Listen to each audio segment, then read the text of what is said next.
All right. I should have everything going. That's the hope. Because there should be no reason that this isn't working. Boost is the easy way to grow and monetize your newsletter, and it just got will a whole lot better. A quick refresher. To grow, you can choose lower how much this. you're Okay. willing to pay. Trying to get these all this stuff figured out. First down. And he'll throw it near side on first down. This ball caught. Taj Washington. He'll So get it let's up the chat, field for positive people. yardage. What are some questions? SC playing fast to start this game. They'll run it. Lloyd trying to bounce it. Reverses field. Hit the sideline. Lloyd down the sideline. Touchdown Trojans. There we go. 27 yards. Marshawn Lloyd.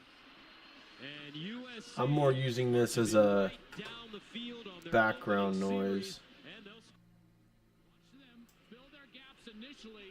There we go. Marshawn Lloyd, but then the problem is that they do not have and maintain contain. Justin Dietich, 57, a good block. Williams throws a good block as well.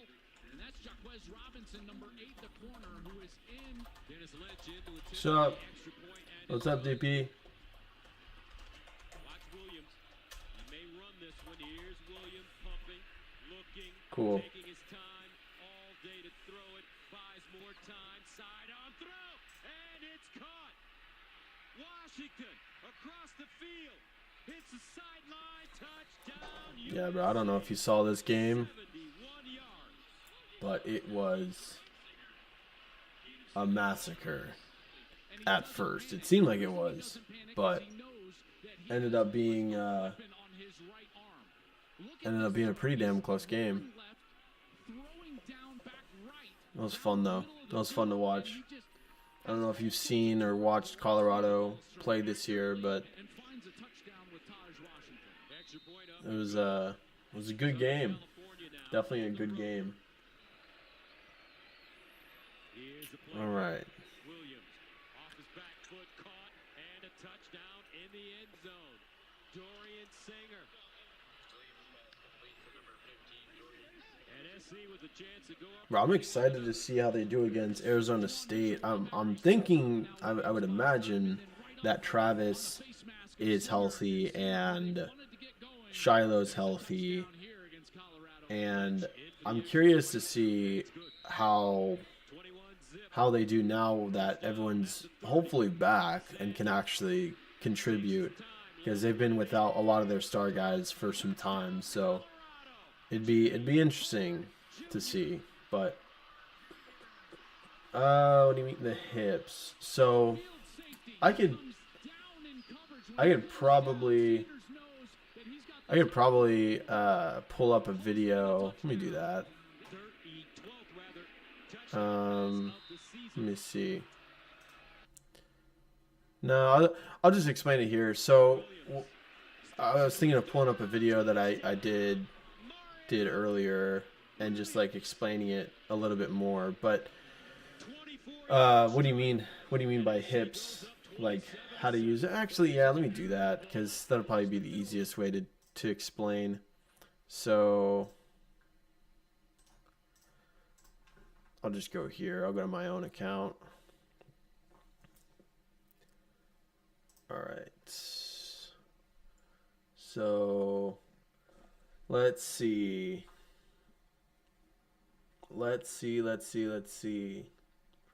Where are we at? Using your hips. Okay.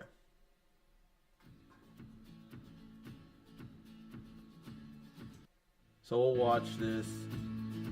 I'll go through a couple points. How about this? I'll expand on. Let me do this. I'll expand on a couple points in this live stream. Massive scope for Hopefully that makes functionality sense. and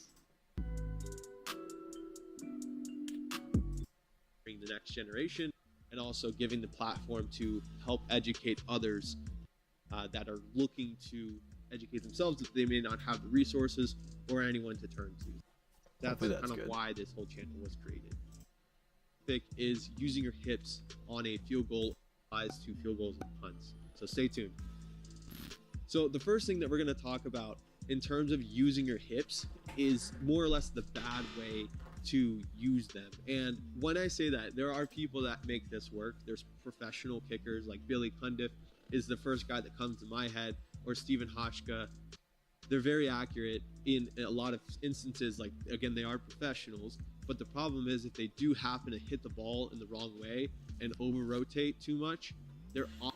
Let me clear that up, because after I make these videos, it's like I try to, like, there's always something that I realize I could have said differently or better, whatever. I can't ever say that there's going to be a perfect video that I'll make, but there is a lot of things that I want to communicate better. And I feel like this might actually be a great way to do it in live. But I'm not saying that they're kicking it wrong. And I explained it a little bit here, but a lot of, I mean, without even knowing your situation, DP, and knowing how you kick, I'm almost confident that you're over rotating your hips and not using them effectively, where the pros, like, they've kicked, you got to think they've kicked 10,000, 20,000 times. They're more than capable of utilizing their hips in the right way. The challenge is when newer guys get into kicking and they don't know how to use them. That's where you start to see a lot of breakdowns technically, like with their technique.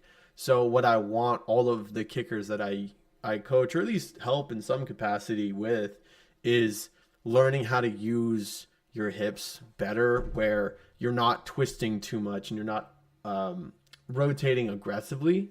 So what an easy way to think of it is whenever you're back in your approach, and I do talk about it a little bit here, is whenever you're back in your approach and your shoulders and hips or everything are pointed at the plant spot, not the ball, the plant spot.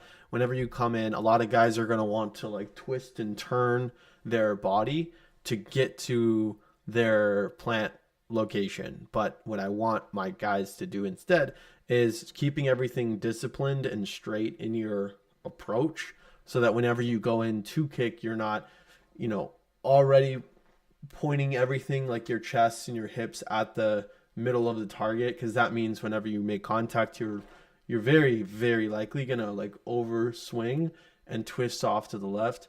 And keeping everything disciplined on your approach is the best way to do it. And then within that, another way to think about it is, whenever you cough, you have your belly button sort of goes into your chest a little bit, like it compresses. What I want you to think of is whenever you kick, you almost push your hips up and through the ball more than twisting. Because if you twist, that's where timing is really hard to match and pushing through. But if you can push your hips up and through like that way, where you almost cough, that's where you're going to get in a little bit more oomph on the ball and a little bit more drive, accuracy, power, and all of the things that you're typically looking for. Hopefully that makes sense, but I'll cover some of that in this video as well. Oftentimes going to shank the ball pretty hard, as we've seen in some of their games where, you type in worst missed field goals, and their name will pop up in those examples. And again, they're great kickers, they're very talented, demonstrate most of that real quick. But when they come in to swing, and most kickers that I see that come from a soccer background, they've got such an aggressive twist where if the ball is right here, they're coming in with so much motion that it's very hard to time up the contact correctly, where your hips are right where they need to be at the right time. Because if you over rotate, the ball's here, but your hips are pointing off to the left or to the right, they're not lined up, you're most likely not going to get a lot of energy or transfer on the ball, and you're likely going to push it off to the side. Or if you come too early with your hips too quickly, you're over rotated now, and you're very likely going to pull it off to your opposite kicking side. So, for me as a lefty, over rotation would lead to the ball going off to the right. So again, ideally, when a field goal kicker comes in with a soccer background, they're very heavy on their twist, but what we want to try to do is keep our train tracks in line and make sure that we're keeping everything consistent on our approach. So don't need to think any harder than you need to and make it harder on your body. We want everything to be very simple for our body to work in the most efficient way possible. So what do I mean by that? Let's say you have the ball right in front of you, like the camera is the ball. I would put imaginary train tracks all the way to the ball, and what I'm going to do is when I approach, everything is in line. I'm not going to twist to my left or to my right as I come up to try to generate power and try to time everything correctly. I'm going to keep everything very consistent and very smooth, coming in very still, so that whenever I come in, my body hasn't used any energy that it doesn't need to make contact with the football. So coming in, everything will stay smooth. Does that make sense, GP? I hope that does. If you need me to explain more, I can, but hopefully it makes sense. Consistent, and as I come in, my hips are in the exact same spot they were when I first started, and now it's a matter of just coming up through the ball with that. So the next part that we're going to touch on is the difference between swinging your hips and pushing your hips. So traditionally, like we talked about with the soccer style kickers, they will twist their hips too much, and that will lead to a over rotation. It's very hard to time it up correctly, and if you're off by... So yeah, I'm gonna go back to this because so guys, just so you know, if you're watching this live right now or maybe in the future, one of the things, just to keep you guys updated with my channel, like I really like making kicking content, and it's, you know, I want to give back to the community because it's something that has done so much for me and my family, and, you know, scholarships and everything. But the part that I'm starting to realize the longer I'm being a creator is, like, I can only make so many kicking videos before I talk about every single topic possible. I'll still keep posting videos about it and try to help in any way I can, but I want to start making like more broad content. So one of the things that I'm going to start doing, and I wanted to keep you guys updated, is more like live, or not live, but video reactions of, you know, sports in general, like whether that is soccer or football or whatever, and just start posting more of that kind of stuff because, you know, at the end of the day, like I don't want to be the guy where I'm classified as like the kicking guy and just that kicking guy. I want to try to zoom out a little bit more and make more valuable content that reaches a wider audience. I'll still have kicking content, but outside of that, you know, reaction videos or things like that. So if there's other ideas or things that you want to see or you want me to do, let me know, and I'm happy to. But yeah, just trying to keep you guys updated with all of that. So tempo. So DP, your question, how about steps to ball speed? So I assume you're meaning tempo, and there's a couple key points about that. I've seen a lot of pro kickers in person, and, you know, I've chatted with them about how they approach tempo and speed to the ball, and it's rare that I've ever seen anyone go faster than maybe like 70% speed to the ball, you know, because the tempo plays a big part in kicking. So if you start to become too fast and too aggressive, it's very hard to control that. So what I would say is,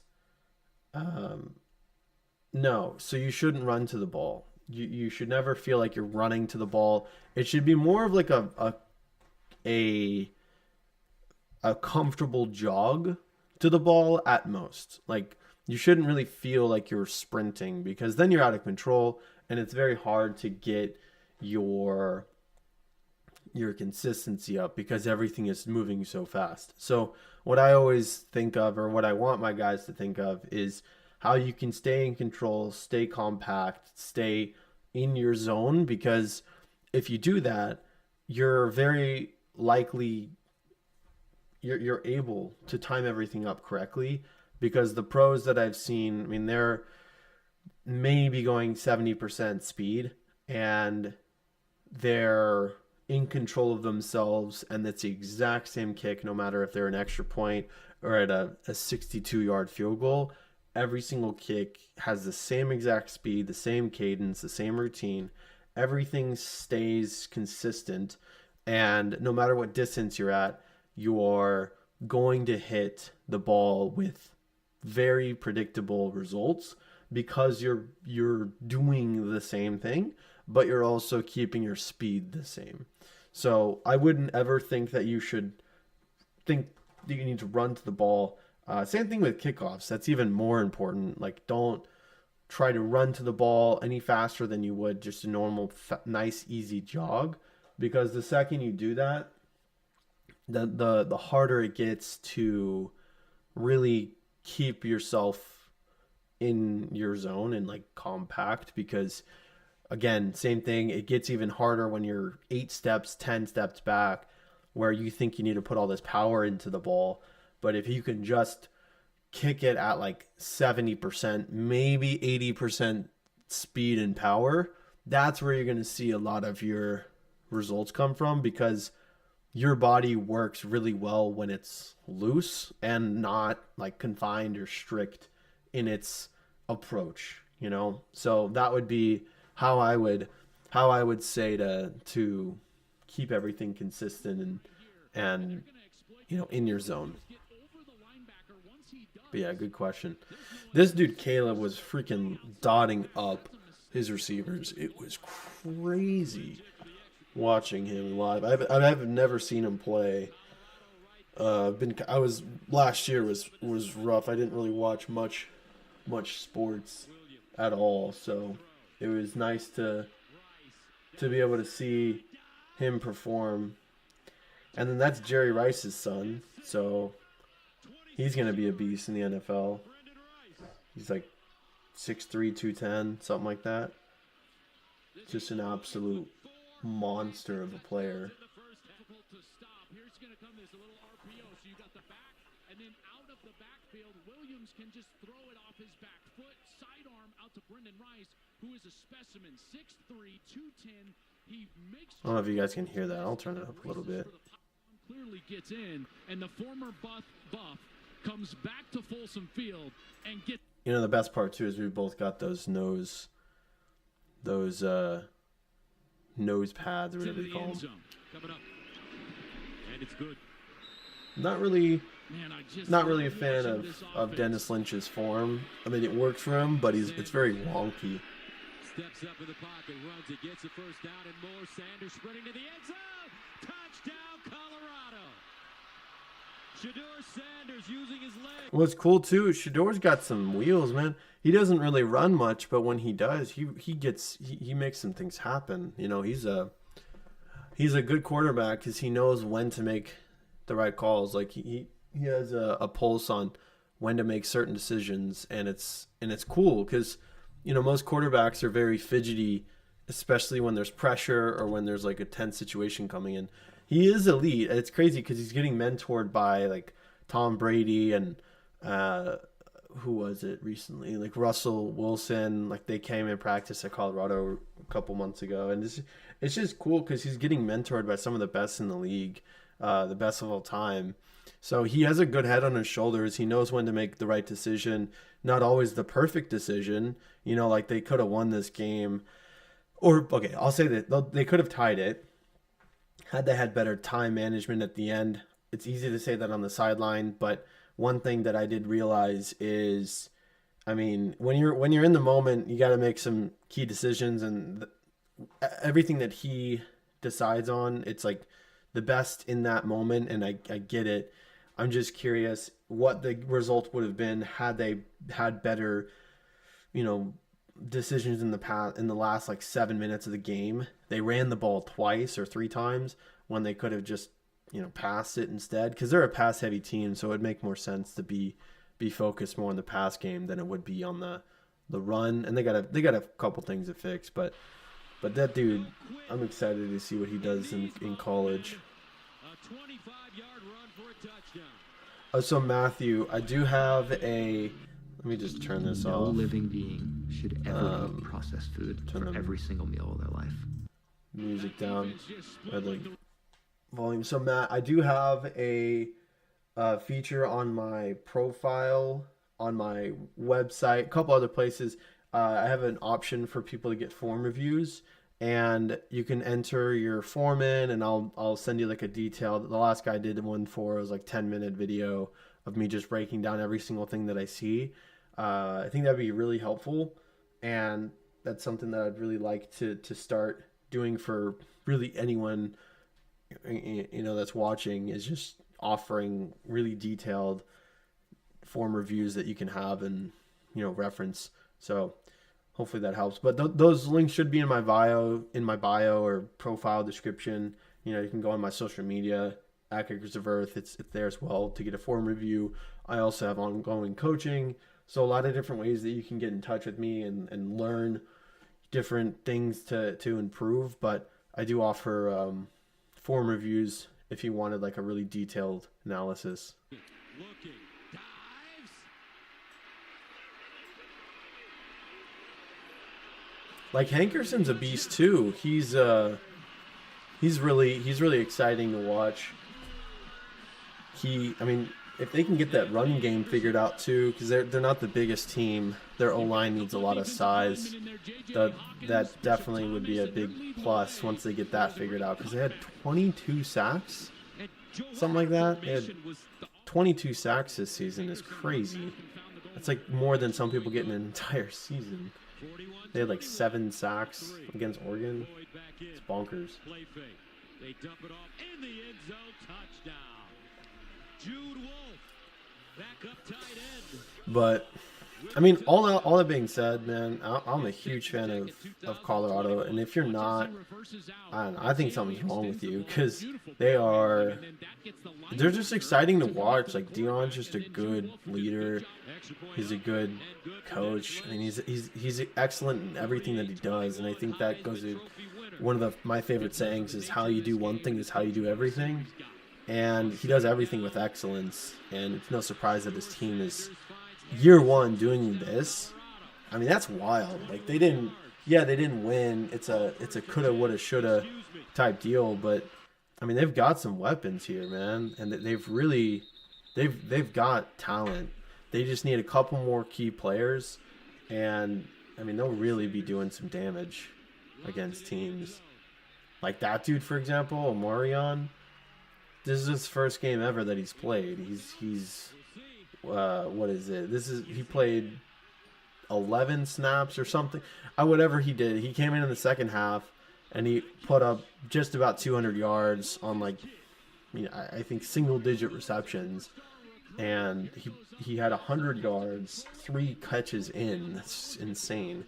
So there's some talent on this team. I think give it 3 years, and they'll be top 10, no question. And it's awesome to see the social media team cranking out videos too, because you get like an inside view of how they are. Like, it's a wild play, man. But I think their social media team is doing a great job. They're really providing a full scope of the team and being able to showcase what it is to be a college athlete, but also just on one of the best potential teams out there. They've got a lot of work to do, but it's exciting to see where they're going. Remember, Jimmy Horn, Xavier Weaver, terrific receivers. Here's Sanders in zone. Yeah, hell of a play. Jimmy Horn. We've got some dogs on wide receiver. 48-40. 1:43 to go. Watch Bullock, the safety. He's going to drop into his cover two, but he gets more width than he probably wants to, which allows Horn the opportunity to get the space in the middle. Did you see him roll out there? That's using your personnel.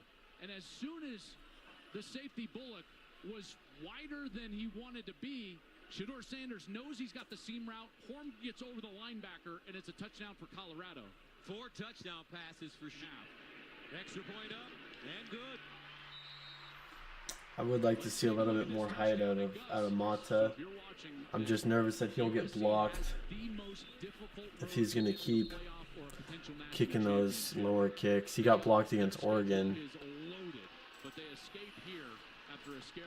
Yeah, that was a hell of a game, though.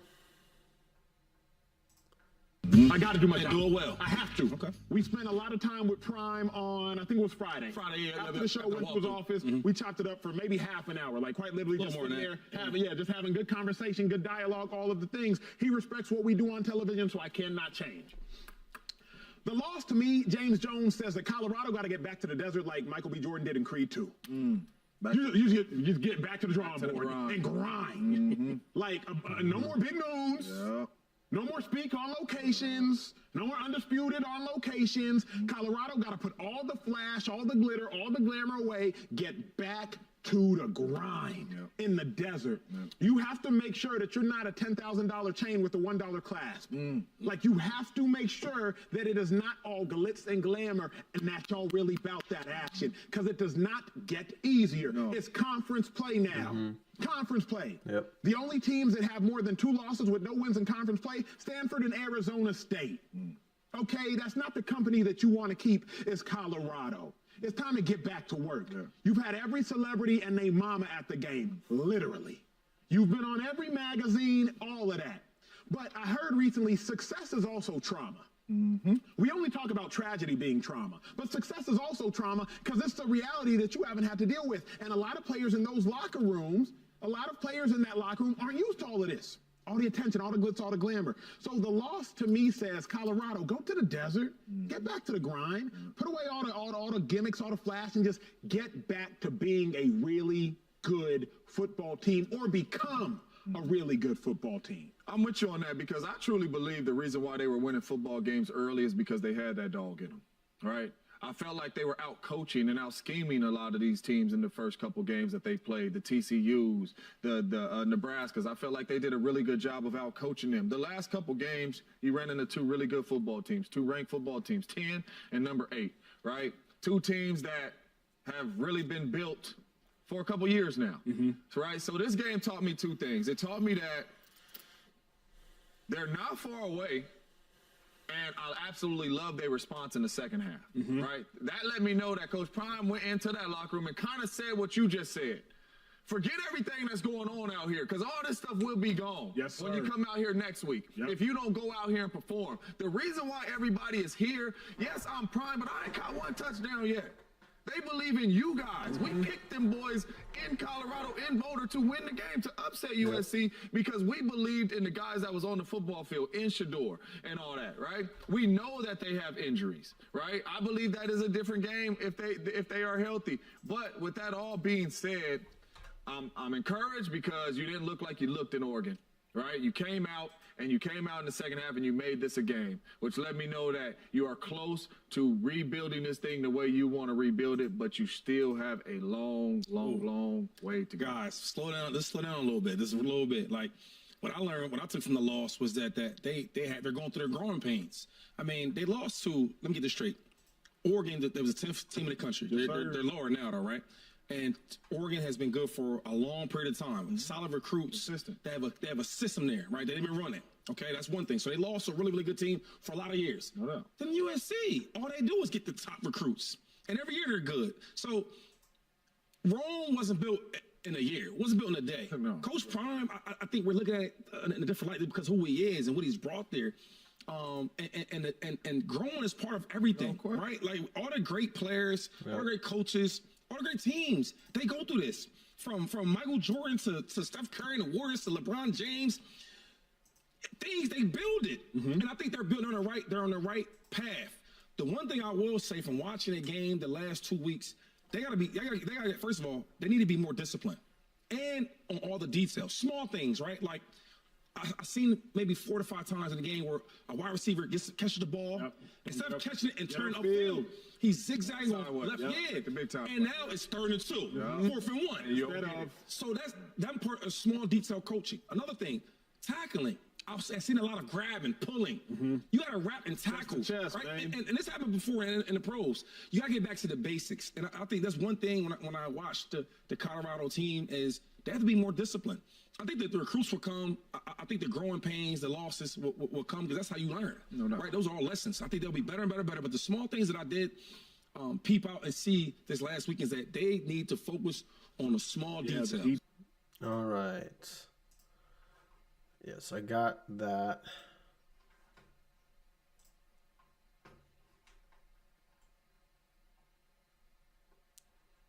Let's see. Where are we at with our video that we just made? So I'm curious to hear you guys in the comments, if you're watching this live or in the future, you know, what are some things that you want to see more of? What are some things that you want to learn a little bit more about? You don't get a fire in your belly with a Yeah, I got to go out to the field soon and kick a little bit more. I'm getting a little nostalgia. Check out me making contact. As soon as I swing, my foot is actually a little bit to the side of the football. My laces and the part of my foot that I want to hit, which is that big bone called the navicular bone or metatarsal, either or, that's the second shoelace on your cleat. You want that to be making contact with the inside panel. Not the seam, not the outside panel, but the inside panel. All right, and if you do everything right, if you just by hitting that alone, you can have a lot of other inefficiencies in your swing, but if you hit that part, the ball is going to jump off your foot, no question, like guaranteed. However, if you hit around the football, like some guys, and you have the inefficiencies that some do, that's where you really see some tough habits that you have to break. Okay, so really good contact can fix a lot of good things, but that doesn't good contact can fix a lot of bad things, but that's not to say that you should just be focusing only on contact. Like, that should be a focus, but the point is to make sure your technique and form is in line so that if you hit the ball bad, whether it's your fault or not, because let's be fair, every kick is technically your responsibility to make, but if there's ever a situation where you do miss, it needs to be a circumstance that you did everything right on your end. It was just a matter of, who knows, the weather threw the ball in a whirlwind, like that one kicker who kicked a field goal and the wind just stopped it standstill,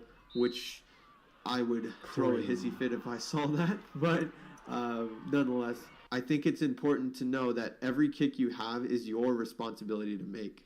Okay. Now, after this one, we'll go to another kick that I had, and we'll show you what I mean by hitting the outside of the ball. So you hit it clean, you swing straight, your body's in the right position. It takes off both high and far. So that's ideal. All right. So we're going to cut to another kick that I had later in the session where I did a lot of things right. However, I did swing around it a little bit. So I don't know if you saw the flutter on the ball. It did have a little bit of an X ball to it. That's what we call. And check my toe and my foot where it is the second I make contact. It's not going to be on the right side of the ball. It'll actually be a little bit more on the left side. Yeah, tough to see, and my pausing skills aren't great, but we'll do it one more time. You can see how my foot is actually wrapping around the ball. You can see how my toe and a lot of my foot is taking up a majority of the left side of the ball. However, everything else is great. My hips are pointed where I want them to go. My chest is tall. My core is engaged. I've got a nice lean away from the ball. I'm not too linear. Got a good wide plant. Like, a lot of good things are working in my favor. And I did happen to point my toe as I made contact, or not even point my toe, but my toe wrapped around the football, almost as if I was trying to hit a upper 90 shot in soccer. But again, my technique was there, so that even though that I did the contact wrong and I did that part not as successfully as I normally would, because of the fact that everything else was there, I still made the kick. It was a X ball, like a weird flutter, dinged off the upright. These are pointed around. So this is an extra 5 yards. I think this is a 40-yarder, so this is a 45-yarder. But yeah, definitely would make it on standard post because it was substantially farther away. So this is technically, again, a 45. But yeah, like I was saying, if you do everything right, but just so happen to catch the outside of the ball, you can get away with it because of the fact that everything else is there. So hopefully this video helped you guys. I really love making this stuff. But again, if you have any questions or comments, what I could... Let's see. I'm going to go ahead and break down... Let's see. Let's do Will Reichard. I like his technique. I think there's a couple tweaks that he could make. If he has aspirations to go pro, which I don't know why he wouldn't, I think that we got to clean up that ball flight. I mean, if I can even click on it, it doesn't seem like I'm able to. But not sure. Yeah, it seems like I'm not able to click on it. Oh well. Let me try to refresh. Usually that does the trick. There we go.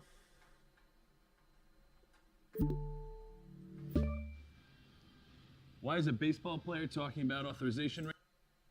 Alabama kicker Will Reichard has a great leg. I think with a small technical adjustment, he could do extremely well and get rid of that draw on his kick.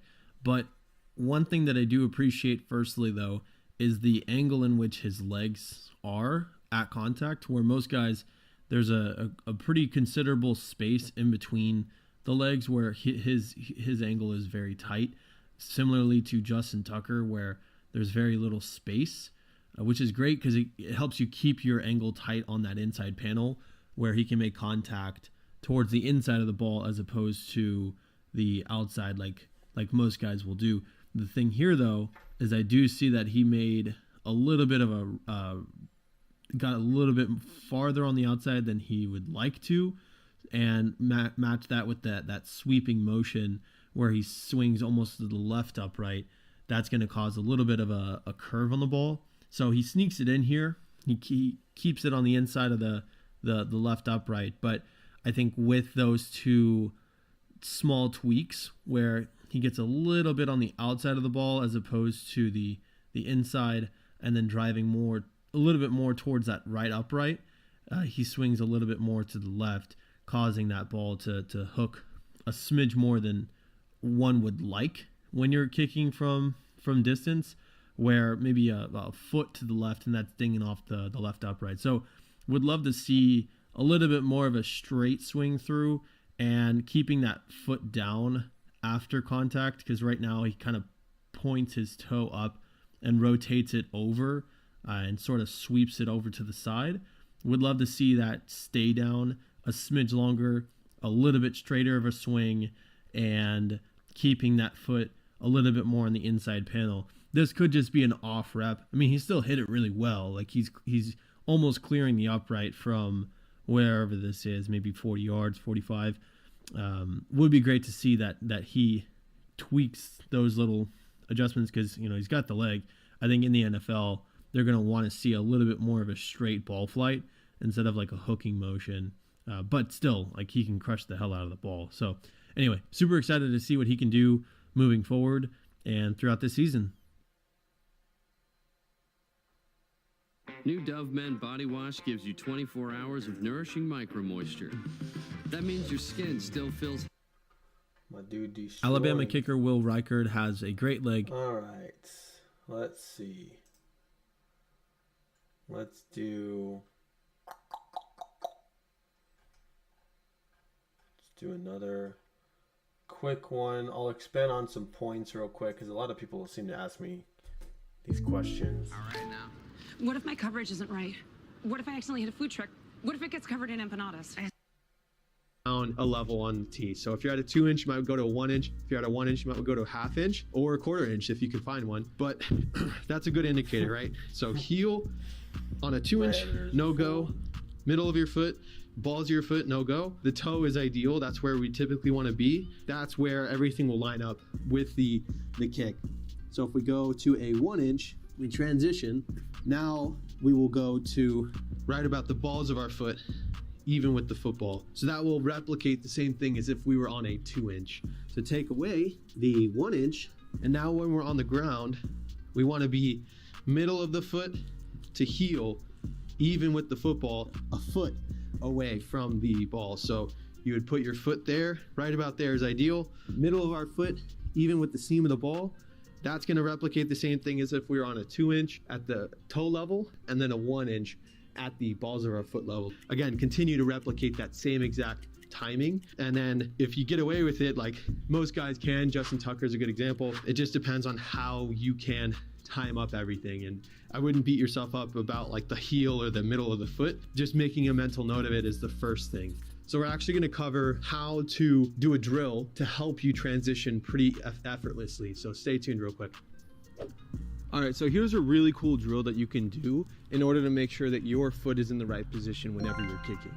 So the easiest way to do this is line up the ball on a line or something visual that you can see. And in this case, because of the fact that we want our toe to be even with the seam of the ball, we want to make sure that our toe does not pass the top of the line. Or we could make it a little bit simpler and say, all right, middle of the tee, even with the back of the line, the middle of the ball, the seam of the ball is lined up there too. I want my toe to hit that line, no farther than that. Either way, my preference is not to pass the line, just because it's easier to try not to pass something and go past like this area versus like not trying to touch the line at all. So in this case, the middle of the ball is even with the back of the line. Your toe should not pass the line. And now that replicates where you need to be on a 2-inch, right?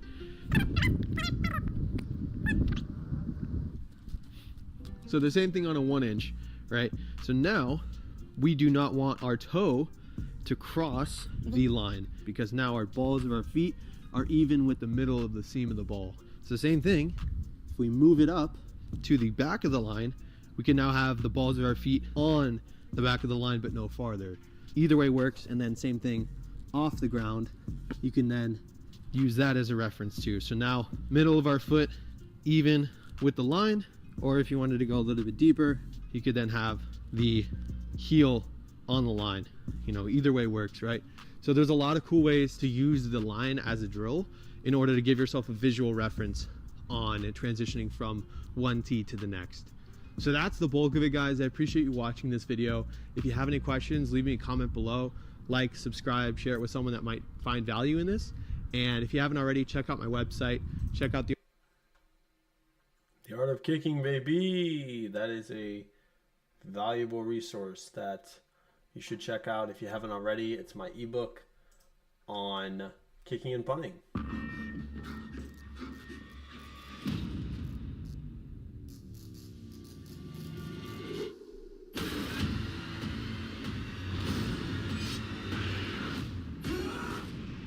Rated PG-13.